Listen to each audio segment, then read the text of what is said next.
जय हिंद, वंदे मातरम। स्वागत है आप सभी का गुरुजी वर्ल्ड एग्जाम स्टडी प्लेटफॉर्म में। दोस्तों, आज की इस वीडियो में हम इतिहास को, यानी पहले हमने संविधान को देखा, अब हम इतिहास को 50 क्वेश्चंस में कन्वर्ट करेंगे। यानी इतिहास को हम इस वीडियो में 50 महत्वपूर्ण क्वेश्चंस को यहां पर ताल ठोक कर पूरे संपूर्ण हिस्ट्री को आज खत्म ही कर देंगे। आइए, इस वीडियो में पहला क्वेश्चन आपके स्क्रीन पर है। पहला क्वेश्चन कहता है कि ऋग्वेद में यव शब्द किस कृषि उत्पादक हेतु प्रयोग किया गया था। देखिएगा, ऋग्वेद में यव यव किसे कहा गया, तो यव कहा गया बेटा जौ को कहा गया। संस्कृत में जौ को यव कहा जाता है, या जौ का जो पौधा होता है जिसको कहा जाता है वैरली कहा जाता है। ये आपको याद रखना है। इस क्वेश्चन का आंसर ऑप्शन नंबर ए लॉक हो जाएगा। Question number next. Sher Shah Suri का मकबरा कहां पर अवस्थित है। शेर शाह सूरी का मकबरा कहां पर अवस्थित है, तो शेर शाह का मकबरा है सासाराम में। और हुमायूं के लिए बेटा क्या मारेंगे, क्या दिल्ली मारेंगे, एक बार कमेंट करके बताइए। हाँ, औरंगजेब के लिए औरंगाबाद और शेर शाह सूरी के लिए सासाराम, इसलिए इस क्वेश्चन का आंसर डी होगा। भारत कोकिला किसे कहा जाता है, कमेंट कीजिएगा। भारत कोकिला किसे कहा जाता है दोस्तों, तो सरोजनी नायडू। अगर आपका ऑप्शन सही है तो बिल्कुल सही है। सरोजनी नायडू को भारत की कोकिला कहा जाता है। अगला, गुरु अर्जुन देव के समकालीन कौन थे। आपको कमेंट करना है कि इस क्वेश्चन का राइट आंसर क्या होगा। ऑप्शन है बाबर, ऑप्शन है शाहजहां, ऑप्शन है Akbar, and last one Jahangir. बताएंगे इस क्वेश्चन नंबर 4 का आंसर क्या होगा। जिन बच्चों ने यहां पर जहांगीर आंसर दिया है, क्या जिन बच्चों ने यहां पर जहांगीर ऑप्शंस दिया है वो गलत है। अर्जुन देव अकबर के समकालीन थे, इसलिए इस क्वेश्चन का answer option number c lock हो जाएगा। क्वेश्चन नंबर 5 कहता है कि जिस काल का कोई लिखित विवरण उपलब्ध नहीं हो सका है, या नहीं हो सकता है, या नहीं मिलता है। देखिएगा, दो चीजें आपको याद रख लेनी है। एक ऐतिहासिक काल किसे कहा जाता है, और एक प्राग ऐतिहासिक काल किसे कहा जाता है। प्री हिस्टोरिक पीरियड उसे कहा जाता है जिसका कोई लिखित विवरण नहीं है। यानी प्राग ऐतिहासिक काल का मतलब होता है जिसका कोई लिखित वर्णन नहीं है। ऐतिहासिक काल का मतलब वो होता है जिसका लिखित वर्णन है, जहां पर आप ताम्र लिपियों में, जहां पन्नों में दर्ज हो कोई चीज। जो चीज दर्ज हो वो ऐतिहासिक काल है। जो चीज दर्ज नहीं हो तो वो है प्राग ऐतिहासिक काल, प्री हिस्टोरिक एज या पीरियड। आंसर हमारा जाएगा ए के साथ। 6 नंबर आपके स्क्रीन पर है। 6 नंबर आपसे कहता है कि किस मुगल शासक को आलमगीर कहा जाता है। किस मुगल शासक को आलमगीर की संज्ञा दी जाती है। दोस्तों, आलमगीर कहा जाता है औरंगजेब को। क्या कहा जाता है, औरंगजेब को कहा जाता है। आलमगीर का मतलब होता है ब्रह्मांड का देवता। क्या बेटा, ब्रह्मांड का देवता। क्या याद रखना है, ब्रह्मांड का देवता जो है किसे कहा जाता है। अगर ये पूछे तो औरंगजेब को, और अगर ये पूछे कि आलमगीर, तो औरंगजेब को। ऑप्शन ए लॉक करेंगे। औरंगजेब की एक और क्वेश्चंस, एक और श्रृंखला पूछी जाती है एग्जाम में कि सबसे ज्यादा हिंदू शासक मुगल शासक के काल में रहे हैं। तो हिंदू जो है रहे हैं, हिंदू सेनापति रहे हैं, वो औरंगजेब के काल में ही रहे हैं। आदिमानव ने सबसे पहले किस पशु को पालतू बनाया था, तो बहुत आसान है। आदिमानव ने सबसे पहले दोस्तों ताम्र लिपि का यूज किया। सबसे पहले पालतू पशुओं में गाय का यूज किया, या कुत्ते का यूज किया, या बैल का यूज किया, या हाथी का। तो उन सभी में ऑप्शन जाएगा किसके साथ, बी के साथ, क्योंकि पालतू पशु जो है कुत्ते को बनाया। आंसर बी लॉक होगा। मानव ने आग का प्रयोग, ह्यूमंस यूजिंग फायर, आग का प्रयोग कब शुरू किया गया। देखिएगा, आग का प्रयोग किया गया प्रारंभ। देखिए, जब प्रारंभ की बात करें तो आपको याद रखना है, आप पूरा पाषाण ऑप्शंस में हो तो आप पूरा पाषाण मारिए, क्योंकि वहां पर प्रारंभ और शुरू करना या यूज करना में अंतर है। लेकिन प्रारंभ किया तो ये नए काल से किया है। नए काल का मतलब है नव पाषाण काल, तो आंसर हमारा बी लॉक होगा। 9 नंबर आपके स्क्रीन पर है, आपको लॉक करना है। हुमायूं का मकबरा कहां पर अवस्थित है। देखिएगा, सासाराम में है शेरशाह का मकबरा, राइट ना दोस्तों। हुमायूं का मकबरा है कहां पर, क्या दिल्ली में है, कमेंट करिएगा। हुमायूं का मकबरा कहां पर है, क्या दिल्ली में है। मैं कहता हूं दोस्तों, हुमायूं का मकबरा दिल्ली में है, बिल्कुल सही बात है। शाहजहां का सासाराम में है, औरंगजेब का औरंगाबाद में है। आंसर हमारा ए लॉक हो जाएगा, दिल्ली, यानी ऑप्शन नंबर ए। मानव ने सबसे पहले किस धातु का प्रयोग किया, ह्यूमंस यूजिंग मेटल। अगर हम फर्स्ट की बात दोस्तों वो है तांबा यानी कॉपर। ऑप्शन जाएगा किसके साथ? सी के साथ। तांबे का यूज सबसे पहले किया और सबसे पहला जो पशु बनाया है पालतू वो बनाया है कुत्ता बनाया है। अगला, सिंधु सभ्यता में विशाल अन्नागार कहां से प्राप्त हुआ है? सिंधु सभ्यता में मोहनजोदड़ो का पार्ट आपको याद रखना है, मोहनजोदाड़ो। मोहनजोदाड़ो आपको पता होना चाहिए कि इसकी खोज किसने करी, बताइए। इसकी खोज करी है रखालदास बनर्जी ने। हड़प्पा की खोज किसने करी है? हड़प्पा की खोज किसने करी है? दयाराम साहनी ने। एक क्वेश्चन और बनता है, क्या बनता है? मोहनजोदड़ो जो है किस नदी के किनारे अवस्थित है? हाँ, मोहनजोदड़ो किस नदी के किनारे अवस्थित है? तो मोहनजोदड़ो है सिंधु नदी के किनारे अवस्थित है। क्या याद रखना है? सिंधु नदी के किनारे अवस्थित है। और हड़प्पा किस नदी के किनारे अवस्थित है? यह क्वेश्चन आपसे पूछ लिया जाए, मैं दोनों चीजें बता देता हूं। हड़प्पा जो है रावी नदी के किनारे अवस्थित है और मोहनजोदड़ो आपका कहां पर है? सिंधु नदी के किनारे अवस्थित है। इसलिए इस क्वेश्चन का जो आंसर जाएगा वो ऑप्शन नंबर बी लॉक होगा। भारत में बीवी का मकबरा कहां पर अवस्थित है? अच्छा, बीवी का मकबरा किसने बनाया था? हाँ, बीवी का मकबरा जो है किसने बनाया? तो बीवी का मकबरा जो है शाहजहां ने अपनी बेगम मुमताज के लिए आगरा में ताजमहल बनवाया था, जिसे देखा देखी में औरंगजेब के बेटे और शाहजहां के पोते, ध्यान दीजिएगा, आजम शाह ने ताजमहल, बिल्कुल ताजमहल के तर्ज पर, ताजमहल ही एक तरीके का मानिए जो बीवी का मकबरा ही है दोस्तों। तो बीवी का मकबरा जो है बनवाया है आजम शाह ने बनवाया है और ये 1651 में बनवाया है और इसको बनवाया है औरंगाबाद में बनवाया है। इसलिए डी ऑप्शन कहा जाएगा। मिनी ताजमहल कहा जाता है, यानी बिल्कुल ताजमहल की कॉपी। अगला क्वेश्चन है 13 नंबर। शाहजहां ने निम्नलिखित में किस शहर में मोती मस्जिद का निर्माण करवाया था? अब शाहजहां की अगर बात करें तो मोती मस्जिद, देखिए मोती मस्जिद भारत में 3 से 4 हैं। मोती मस्जिद जो शाहजहां ने बनवाई है, तो यही क्वेश्चन हिस्ट्री में आपका ट्रेंड होता है। शाहजहां ने निम्नलिखित में किस शहर में मोती मस्जिद का निर्माण कराया? तो वो कराया है आगरा में कराया है। आगरा ऑप्शन नंबर ए के साथ। शाहजहां ने अधिकतर निर्माण आगरा और दिल्ली में कराए हुए हैं। अगला क्वेश्चन है 14 नंबर। वेदों की ओर लौटो, ये किसने कहा? वेदों की ओर लौटो जो है ये किसने कहा? तो ये कथन है आर्य समाजी और आर्य समाज का जो संस्थापक रहे हैं वो रहे हैं स्वामी दयानंद सरस्वती। क्वेश्चन में पूछा भी जा सकता है कि आर्य समाज, क्या आर्य समाज के संस्थापक कौन रहे हैं? वो रहे हैं आपके दयानंद सरस्वती रहे हैं। और वेदों की ओर लौटो ये किसने कहा है? दयानंद सरस्वती ने कहा है। दिल्ली के लाल किले का निर्माण किसने कराया? बहुत ही आसान प्रश्न है। दिल्ली के लाल किले का निर्माण कराया है शाहजहां ने कराया है, इसलिए इस क्वेश्चन का आंसर बी जाएगा। अगले क्वेश्चन की तरफ बढ़ेंगे। 16 नंबर। भारत में मूर्ति पूजा का आरंभ माना जाता है, आपको लॉक करना है। देखिए मूर्ति पूजा भारत में बहुत पूर्व प्राचीन काल से होती रही है। उसमें भी अगर हम काल देखते हैं तो एग्जैक्ट काल के लिए हमें गुप्त काल की तरफ यहां पर लॉक करना पड़ेगा। तो गुप्त काल से भारत में मूर्ति पूजा का आरंभ माना जाता है, जो आज भी चला आ रहा है और हमेशा के लिए चलता रहेगा। इस क्वेश्चन का आंसर डी लॉक हो जाएगा। 17 नंबर देखिए, ऋग्वैदिक आर्य किसकी पूजा करते थे? ऋग्वैदिक आर्य किसकी पूजा करते थे दोस्तों? अगर हम ऑप्शन नंबर ए की बात करें प्रकृति की करते थे, बी की बात करें गाय की करते थे, सी की बात करें वृक्ष की, एंड लास्ट वन डी की बात करें तो माता की। अब देखिएगा यहां पर क्या है। अच्छा चलो ठीक है, ये कोई बच्चा गाय बता रहा, गलत है। देखिएगा ऋग्वैदिक आर्य किसकी पूजा करते थे? तो जो प्रकृति के देवी देवता थे, यहां पर सबसे पहली प्रायोरिटी यहां पर देवी देवताओं के लिए जाएगा। आर्य जो थे वो देवी देवताओं की पूजा करते थे। बैल इनका प्रमुख था। गाय की पूजा पूजा इन्होंने बाद में शुरू करी। इसलिए प्रकृति के जो देवी देवता हैं इनकी पूजा सबसे पहले आर्य लोगों ने करी। आर्य कहां से आए? मध्य एशिया क्षेत्र से आए या उत्तर भारत से आए? अगले क्वेश्चन पर आएंगे। अगले क्वेश्चन पर हमारे स्क्रीन पर ये रहा, देखिएगा। क्वेश्चन आपसे कहता है वंदे मातरम गीत किसने लिखा था? बहुत आसान है, रविन्द्रनाथ टैगोर ने जनगण मन लिखा है। रविन्द्रनाथ टैगोर ने जनगण मन लिखा है और बंकिम चंद्र चटर्जी ने यह लिखा है वंदे मातरम। वंदे मातरम आंसर हमारा सी हो जाएगा, सी को हम लॉक करेंगे। स्वतंत्र भारत का अंतिम गवर्नर जनरल कौन था? दोस्तों अंतिम गवर्नर जनरल आपको बताना है सी राजगोपालाचारी, बी है राजेंद्र प्रसाद, सी है लॉर्ड माउंटबेटन और यहां पर डी भी हम लॉर्ड माउंटबेटन को काट देंगे, कोई बात नहीं, 1 2 3 में ही बताना है। सी राजगोपालाचारी हम ऑप्शन नंबर ए को लॉक कर देंगे। क्लियर है। जहांगीर के दरबार में पक्षियों का सबसे बड़ा चित्रकार कौन था? दोस्तों हम आपको बता देते हैं कि जहांगीर के दरबार में क्या है, जहांगीर के दरबार में सबसे बड़ा पक्षियों का चित्रकार कौन था?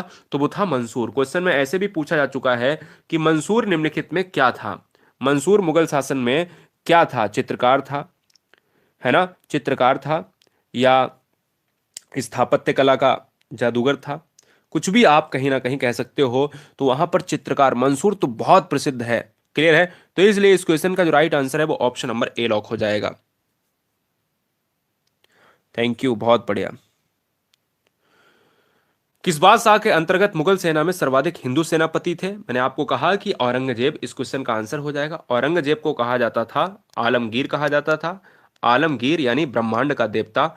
आलमगीर किसे कहा जाता है? आलमगीर कहा जाता है औरंगजेब को कहा जाता है। और इसी की सेना में सबसे ज्यादा हिंदू सेनापति थे। गायत्री मंत्र किस पुस्तक में मिलता है? गायत्री मंत्र बेटा मिलता है आपके ऋग्वेद में।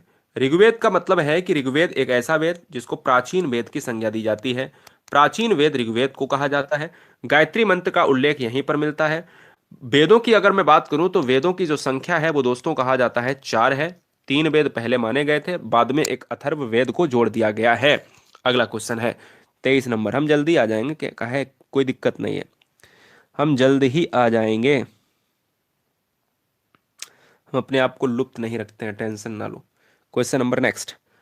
दिल्ली के प्रसिद्ध जामा मस्जिद का निर्माण किसने कराया? अगर हम जामा मस्जिद की बात करें तो जामा मस्जिद की अगर हम बात करते हैं तो 23 का जो आंसर है वो जाएगा शाहजहां के साथ। ये भी आंसर शाहजहां हो जाएगा, ऑप्शन नंबर बी हो जाएगा। बी को लॉक करेंगे। मोती मस्जिद की बात कर लें, दिल्ली में प्रसिद्ध जामा मस्जिद की बात कर लें, इवन हम ताजमहल से लेकर बहुत सारी चीजें हम देखें तो हमने कहा कि एक स्थापत्य कला का एक बड़ा बेहतरीन एग्जाम्पल आपके सामने देखने को मिलेगा। आर्यों का मूल निवास स्थान कहाँ था? आर्यों ने सबसे पहले किसको पूजा? मैंने कहा प्रकृति के देवी देवताओं को पूजा। आर्यों का मूल निवास क्या था? आर्यों का मूल निवास था एशिया माइनर, यानी मध्य एशिया को हम देखेंगे तो इसलिए इस क्वेश्चन का आंसर बी जाएगा। गायत्री मंत्र संबंधित था। अब क्वेश्चन को थोड़ा सा बदल दिया।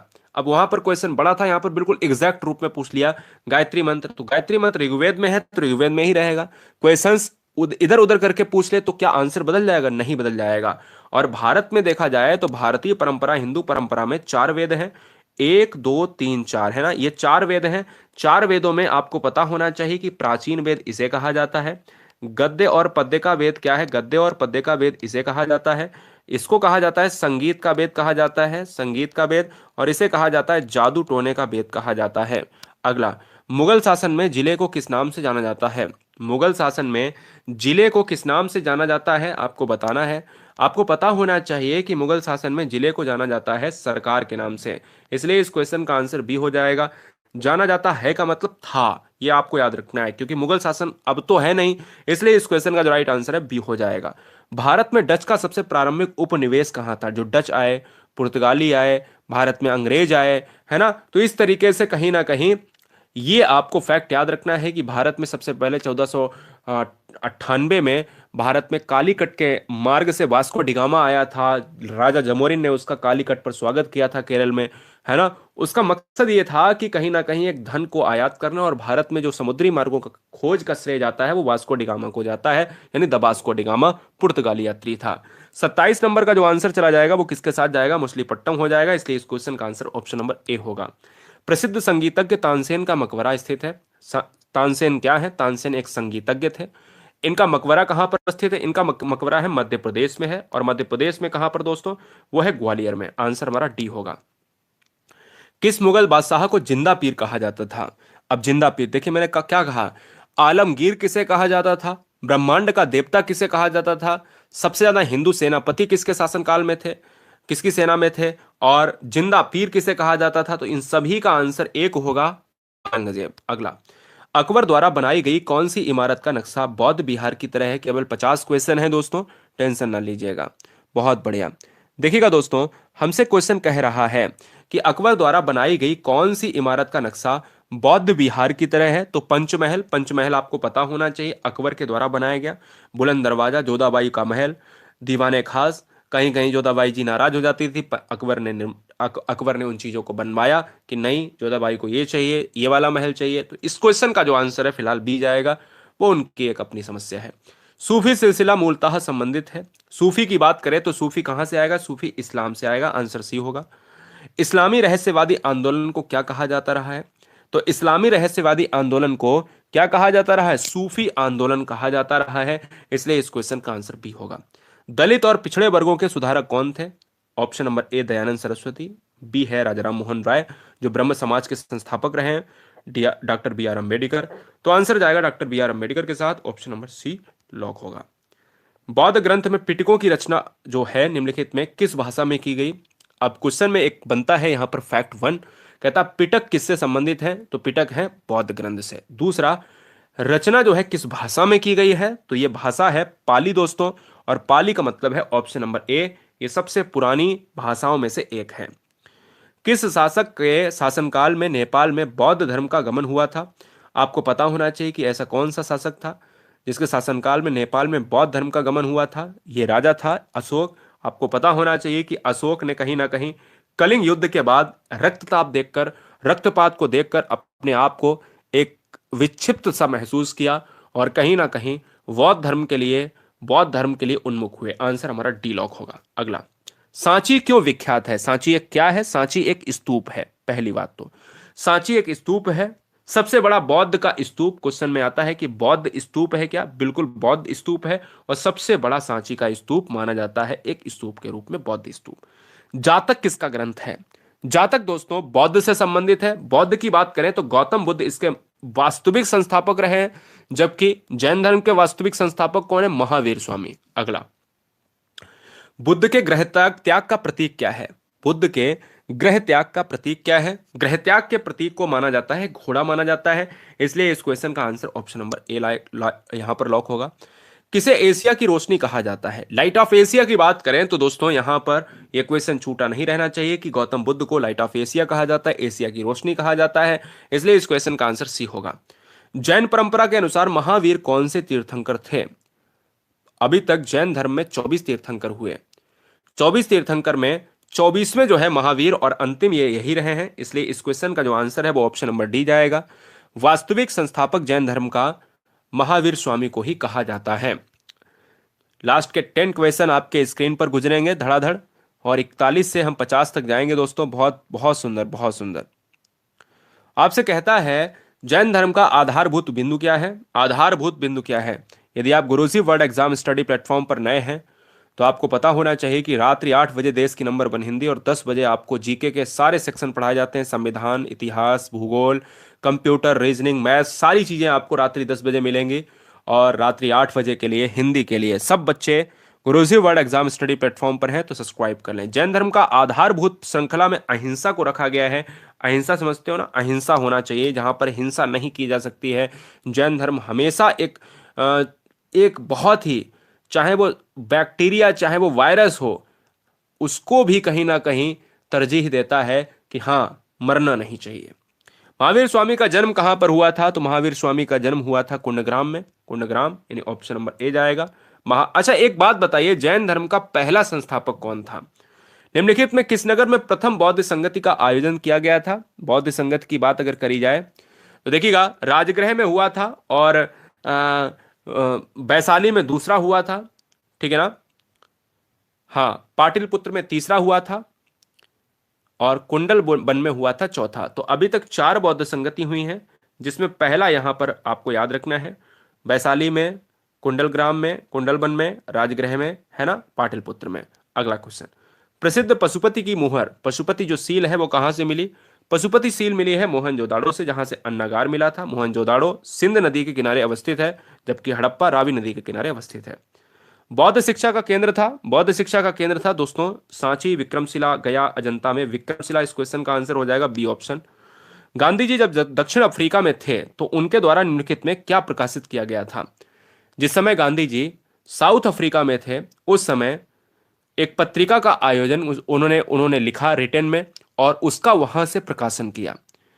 दक्षिण अफ्रीका में गांधी जी के साथ बहुत दुर्व्यवहार भी हुआ। 46 नंबर का जो आंसर है वो इंडियन ओपिनियन हो जाएगा, ऑप्शन नंबर बी हो जाएगा। नवजीवन किसने लिखा है? एमजी ने, महात्मा गांधी ने। इंडियन ओपिनियन किसने लिखा है? एमजी ने, महात्मा गांधी ने। और यंग इंडिया किसने लिखा है? एमजी ने, महात्मा गांधी ने। अगला, हरिजन पत्रिका भी एमजी ने लिखा है, महात्मा गांधी ने। महात्मा गांधी को सबसे पहले राष्ट्रपिता के नाम से किसने पुकारा? सुभाष चंद्र बोस इस क्वेश्चन का आंसर होगा। सुभाष चंद्र बोस ने राष्ट्रपिता के नाम से सबसे पहले पुकारा था। सरदार वल्लभ भाई पटेल को कहा जाता है देसी रियासतों को विलय करने में एक बड़ा योगदान माना जाता है। जवाहरलाल नेहरू ने उद्देश्य प्रस्ताव 13 दिसंबर 1946 को संविधान सभा में प्रेषित किया था। सी राजगोपालाचारी अंतिम गवर्नर जनरल बने। अगला, सुभाष चंद्र बोस ने स्वतंत्र भारत की अंतरिम सरकार की स्थापना की थी। तो ये की थी भैया, कहां पर की थी? बर्मा, सिंगापुर, थाईलैंड और इंडोनेशिया। रहस्यमयी मौत रही है सुभाष चंद्र बोस साहब की, एक बेहतरीन नेता रहा। और सिंगापुर में इनकी जो है यहां पर स्थापना की गई है। ऑप्शन जाएगा बी के साथ। जैन साहित्य को क्या कहा गया? जैन साहित्य को आगम कहा गया। क्या बताइए, कमेंट कीजिएगा।